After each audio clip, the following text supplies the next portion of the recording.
Alright, hello. Today we're going to be exploring how you create a bot in Discord, or with Discord.js and node.js, which runs on JavaScript. So, to begin with, we're going to obviously want to create the bot, right? So, you can name it whatever you want. I'm just going to name it Jigglyfixu.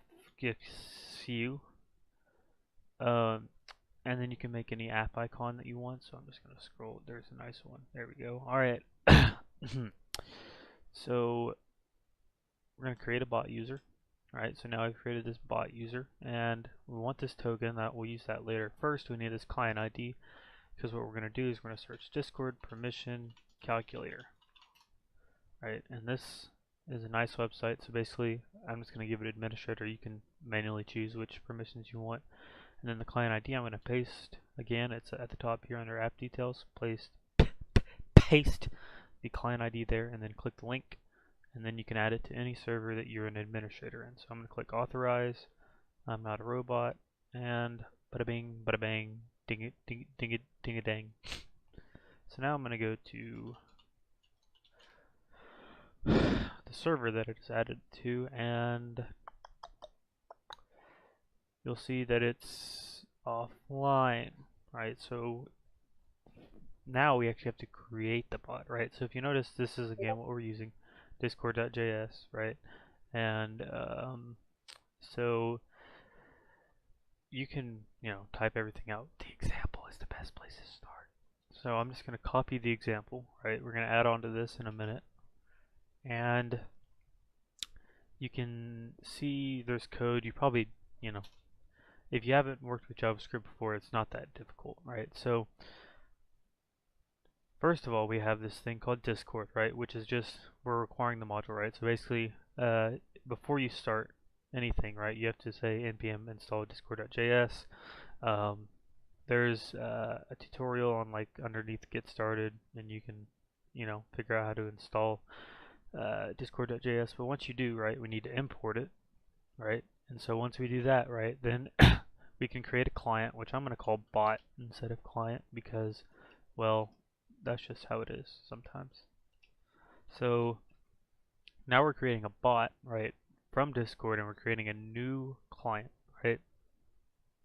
So what all happens here, right? So we have three different things that are going on right now, right? First of all, bot.login, right? You see where it says token, so that's where we're going to place in the token that we got down here, right? This big long string of characters, right? Make sure you don't share this with anyone, because they can all they need is the token, and they can, use your bot.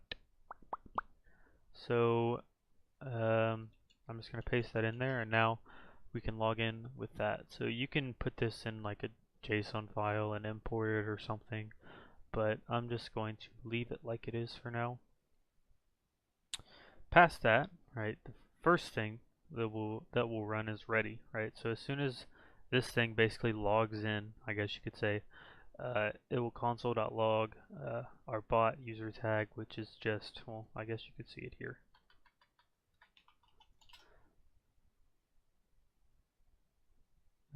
Which is just our name, right, with our discriminator. So then message, right? So this is telling that this is saying the bot turns on, not really, but basically whenever a message event is emitted, right? Then we take the message, right? So you can see the message here, and the message has a property called content, right, which is just the message itself, right? So if I were to type hello, message.content is hello, right? So if the message.content is ping, then we're going to reply with pong, with an ONG, pong. So if we go ahead and run this, right, you can see that the bot is online now, right? So if I say ping, it will reply with pong, right? So, that's pretty cool, right? I mean, but here's the thing, right? Is that if somebody was just talking, right, and they, they just said ping, and the bot's gonna say pong, right? And this is more of an issue. Basically, there's a lot of issues with how this if statement is set up, right? First of all, it's only if it's exactly that, right? So if I were to say capital P ping, it's not there. If I were to say all uppercase ping, it's not there. Again, if I say lowercase, it's there. But if I say ping me, it's not there. So there's different ways that you can choose to have these commands triggered, right? One of them is instead of saying message.content, you can say .to lowercase, right? Now to lowercase basically will take the content or the message that they send, make it lowercase, and then compare it to lowercase ping, right? So if I were to save that and rerun it, right, now I can say the capital ping or ping and still lowercase ping, right? But I still can't say like ping me, ping at that guy, right? I can't say that, right, still. But for the most case, that should be a valid command, right? And then not only that, I mean, we can fix that, right? We can say message.content.toLowercase.starts with, right? So now it only has to be, you know, the beginning, right? So I can say ping me and it'll work now, right? But what if I was just saying, what if I wanted to tell somebody, hey, ping me when you're online at, you know, something like that, right? Then the bot replies, right? And that's not what we want, right? We want the bot to be triggered only whenever we want it to. So that's why most Discord bots use something called a prefix, right? Which really is just a character, right? So I'm going to say prefix is exclamation point, right? So now it needs to start with prefix plus the ping, right? So now this pong, it will only reply with this if it starts with a prefix and ping, right? So now I can say ping all I want, you know, ping me, yada yada yada, but it won't work until I say ping with an exclamation point, right? And then it'll work after that. So that's the basic way to make a command, right? Is basically, does it start with prefix and ping, right? Now, you'll notice this is pretty long. In the future, I might, you know, help, or I might make a video about modularizing commands and making it, you know, not this long. But for, if you're only going to add a few commands or so, then this is a pretty alright way to write to write it. Except, I hate message.reply because it pings you. So if you don't want it to at someone whenever it replies, change it to message.channel.send. And now if I say ping, it'll just say pong with no tag, right? Another thing that's sort of an issue, right? What if I, this seems kind of stupid, but it's just a point. What if I made it reply with ping, right? Now it's going to go on forever, right? Because the bot's allowed to reply to itself, right? Which can make these loops, which are really scary when you don't know what's going on. I'm going to say if message.author, right? So message.author is a user object. So you can see it says user here. And so in a user object, you can check if it's a bot by just, you know, it's a boolean. It's either true or false. And so if it's true, we just want to return, right? So we don't want it to reply to itself if it's a bot, right? So if I say ping, it'll just say ping once and it's done. By the way, if you're curious about, you know, like learning, you know, like how do I even know what's in a message, right? So if I look at a message class, right, you can see that it has an author, right? Okay, so author, it gives a user, right? And then the user has the bot, and it's whether or not the user is a bot. So you can sort of, you know, if you have some extra time, just kind of dive through here and figure out how each thing is connected to each other. For example, you can get the server, they call it a guild, or I don't know what the heck you call it. From here you can get all kinds of stuff, right? But for now, just know that this tells you whether or not someone is a bot. Past that, we can add a few more basic commands, right? Like we could say, if message.content.toLowercase, alright. So what I'm going to do is I'm going to say let I'm going to say let content equal message.content.to lowercase. Alright, so now all I have to do is just say if content equals, or dot starts with, let's say time, I don't know, message.channel.send, let's say new date dot, no dot to string. Okay, let's see if that works. No.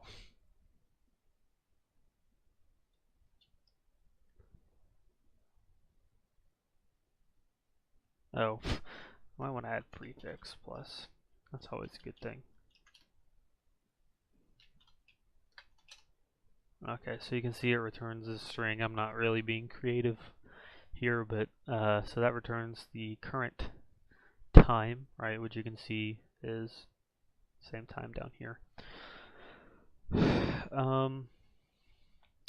So again, all this does is it creates a new date. If you don't pass anything in here, right, like I could say, like 9/22/2018, 5:37 p.m. I think you can put stuff like that. And now if I say time, let's see. It uses 24-hour time.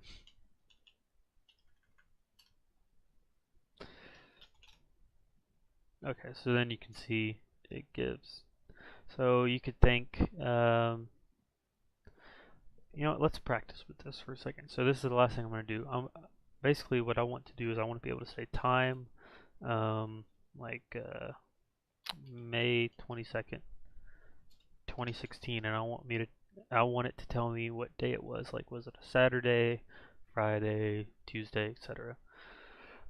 So the way that we're going to do this, right, is basically if you remember, content, right, in this case will equal time, it'll equal exactly what I typed over here, right? Let me get that to go away. So it'll equal this, right? So basically, I want everything except this. I don't want this exclamation point time, right? So what I'm going to do is I'm going to make a function called remove command, right? And it's going to take some string, and basically, if we say let args equal string.split, right? So basically what this is going to do is it's going to make an array of strings that have been split on this character, right? So basically what we're going to get is we're going to go through this string, right? We're going to find a space, and we're just going to make an array out of this, right? So now it's this array, right? And these are all strings, right? And then of course we can get rid of the first one and then join all the other ones, right? So we could say args.shift, I think it is, yeah, removes the first element of the array, and then we can say return args.join, and because we split with this, right, so you can see there's no spaces here, right? So in order to get the spaces back, we can join it with the space character that we split on, right? So this should now just remove the remove this, right? And yeah, so the date that we want to send right now is just remove the command of, let's see here, what did I say? Of the content. Actually, let me just say message.content. Alright, so now I can say time 21 June 2007. And you can see it returns this, right? And it says it's a Thursday, right? So we no longer really want to string, right? We just want .get. Let's see here.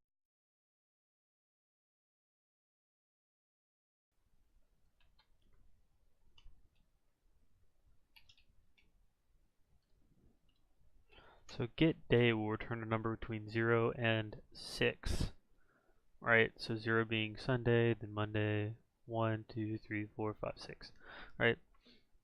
So we actually don't, what we want, right, is this to be the index, this whole thing to be the index of days of week,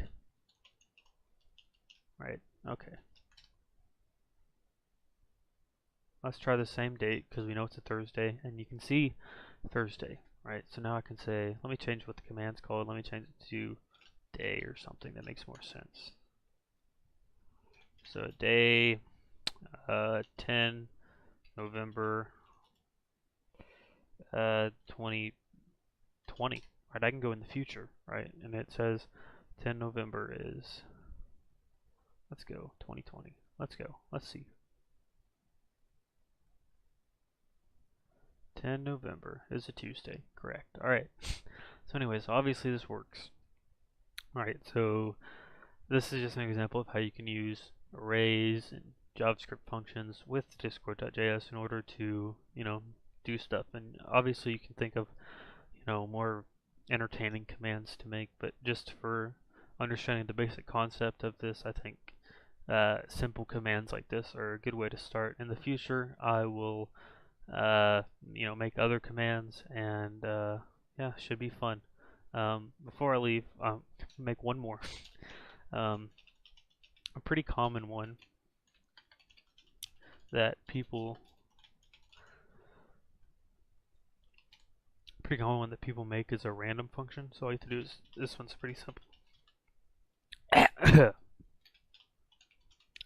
Math.random times 10 plus 1. So this will return a number between 1 and 10. And, well, first you need to floor it. Alright, so basically, the way that the math.random, I cannot do this for the life of me. Okay, I give up. The way that the math.random function works is it chooses a number between 0 and 1. It's a decimal number. And then if I multiply it by 10, now I have a number between 0 and 10, right? And then if I go up by 1, I now have a number between 1 and 11, except the number will never be 11, right? So if I floor it, it's now a number between 1 and 10, if that makes sense. So for example, like this thing could give me, like 0.999999, right? If I multiply that by 10, this shifts over like this, right? If I add 1, it's now that, but if I floor it, it's 10, right? So unless, and I don't think it's possible, unless math.random gives you exactly 1, right? Which even the probability of that is 0, right? Then this will always give you a number between 1 and 10. And we might want to say something before this, like your random number is. And in Discord you can do some formatting, like you can make code blocks. One of them, right, so I'll just show a couple different ones here. One single tick mark will do this. So if I say random, you can see it does this. And in regular Discord, if you don't have better Discord, it will return this, which is a little bit darker, and it's in like a little box. You can also use 3 tick marks,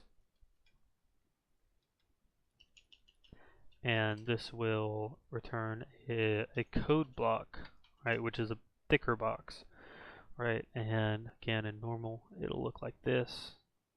And you can also color to some extent by adding a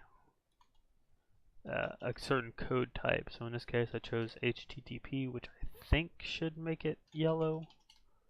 No. Let me try this. I think if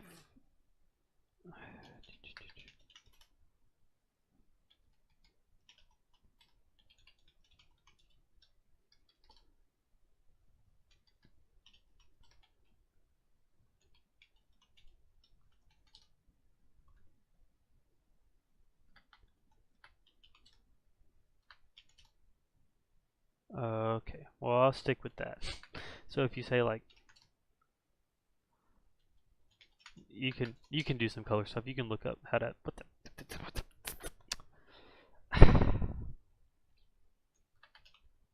I don't know. It's a big I don't know for me, Steve. There we go. So fiddle around with stuff. I don't use code blocks all that often. I usually just use these little guys right here because these are so big. But you can do color stuff in these big ones, and you can look up like there's charts online and stuff about what gives you what.